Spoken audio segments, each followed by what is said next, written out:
What's up, everybody? My name is Vince. Welcome to the channel, and today we're going to show you a carpenter's trick that 99% of people don't know about.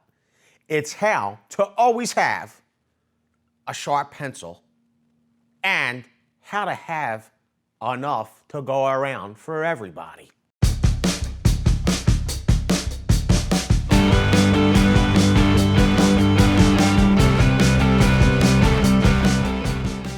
Number one, you get 10 carpenters in a room, they're going to have 10 different opinions about what the best pencil is, how it should be sharpened, why you should use their pencil, why you should sharpen it their way, why you shouldn't use a number 2 pencil, for instance. They'll tell you that the point is too brittle, it'll break if you're trying to write and make marks.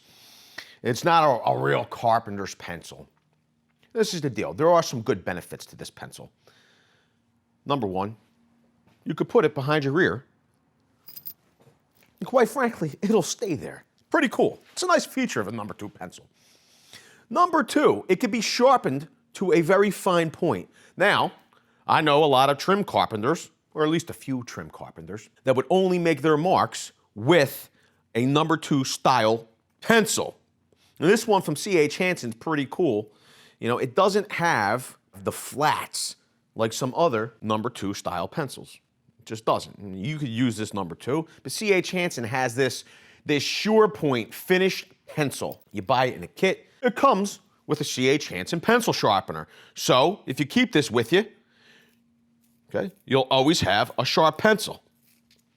Pretty cool. Another cool feature is if you're in a rush, you now have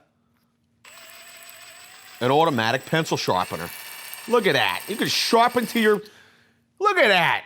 Now you got a stubby number 2 pencil, but you can quickly get a very sharp point on that pencil. We move on to the carpenter style pencil. People love this. It's carpenter's pencil. One of the good features about these pencils is that if you go to a lumber yard, a lot of times they'll give them to you for free, right? You never have to buy a pencil ever again to make your marks. You can sharpen these to a fine point, not as fine as a number 2, but it will get the job done. There are some drawbacks to the flat carpenter's pencil. Number 1, you put it behind your ear, you bend over to do work, it's gonna fall out, okay? Am I saying that you should hold all your pencils behind your ear? No, I have a better solution of where to keep your pencils. The other drawback to these carpenter style pencils, and maybe the ones that are given away for free, when you sharpen these pencils, a lot of times the graphite will snap off and break. It just pops out of the pencil. It becomes frustrating. You try to sharpen these pencils quickly and get back to work. The good thing about these carpenter style pencils, these flat pencils, is you don't need to be carrying around a pencil sharpener. You generally will have on your person the pencil sharpener for this style pencil, which is a utility knife. There's an alternative to both of these pencils, okay? It has the dimensions of a carpenter's pencil, but it also has that fine point for marking trim work, okay? It's a Swanson product, always sharp pencil. Now, how is it always sharp? Well, you could see that, and this one's used, but the point, the tip is very sharp. Pretty cool. Now, it stays relatively thin all the way down to the base of the pencil, which is a nice feature if you want to make more accurate marks.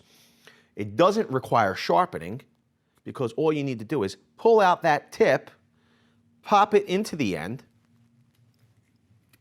and out comes a new tip. They also sell refills for this pencil. Now, there's one problem with this pencil. You try to put it between your ear, okay, move around, bend over, it's going to fall out. This is the problem that I have, and I have a solution for it. A lot of you have been asking me, seen this solution in previous videos. It always seems like you have people, whether they're other carpenters, generally most carpenters have their own pencils, but your helpers, other tradespeople, hey buddy, can I borrow your pencil? And quite frankly, if you're not prepared for the job with a pencil, that's like your problem. I'm prepared. I very rarely want to give up my pencil. Why? Because I forgot that I've lent it out, and the next time I go to use it, it's not there. You know, even if I have multiple pencils with me, okay, it seems like when I put them in my tool pouch and I hand them out or I let people borrow them, I kind of forget that I haven't gotten my pencil back. Next thing you know, I go to make a mark. I don't have a pencil. That's a huge problem in my book. So there's a couple ways you can combat this. You could just be, vigilant and say, no, you cannot borrow my pencil. Go out to the truck.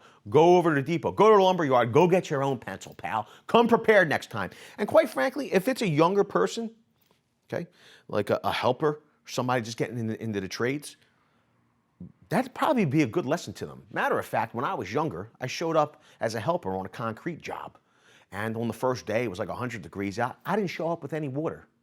I didn't show up to the job with water. I thought maybe we'd be able to go get, something to drink in between a break or whatever. And quite frankly, I started wheelbarrowing concrete. We poured 3 10-yard basements without a break. It was, and I needed water.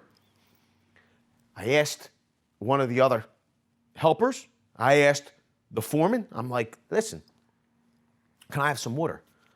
You know what they told me? No, you didn't come prepared, that's your problem. I have enough water for me. I'm not giving you any. I was kind of bummed out about the whole thing, but you know what? It taught me a lesson at a young age, because I was in my early teens. I might have been like 13 years old. It taught me a lesson. Come prepared. Bring water, bring food, and make sure you have a pencil. Does that make any sense? I don't know. So, this is how I combat handing out my pencils, okay, and not remembering to get them back. What I found is a cool accessory from C.H. Hansen. It's the retractable pencil pull. Now, some of you have seen in previous videos where I've used this attachment. I think now C.H. Hansen's kind of changed the reel. I literally bought dozens of these years ago because I liked them so much, and I wanted to make sure I always had them. So I have a couple in the truck, a few in the truck. When I have a new person that I hire, a helper and all, I tell them, a lot of times I will give them a pencil pull and I will give them a Swanson always sharp pencil. Give it to them. Here, you always have a pencil now, okay? I have my Swanson pencil in my C.H. Hansen pencil pull. It rides generally here. So people have seen me make marks. And the funny part is that I've been called, by store managers, I've been called a nerd without a pocket protector previously, okay, because I have like a pencil pull. They were like, what is that? It's my pencil pull for my pencil. And they think I'm a nerd, I guess because I'm prepared. I have no idea. But I will say this, I always have a pencil when I need it, and it's right here. You'll see that it pulls out to arm's length, so anything you need to mark. Now, this is the deal. People go, can I borrow your pencil? I'm like, nah, sorry, man, don't reach that far. If you want to be productive on the job site, I would suggest always having a pencil on your person. Now, I don't necessarily suggest in your back pocket. If you must, put it in your tool belt. I highly recommend the C.H. Hansen pencil pull, okay, right here for when you need it.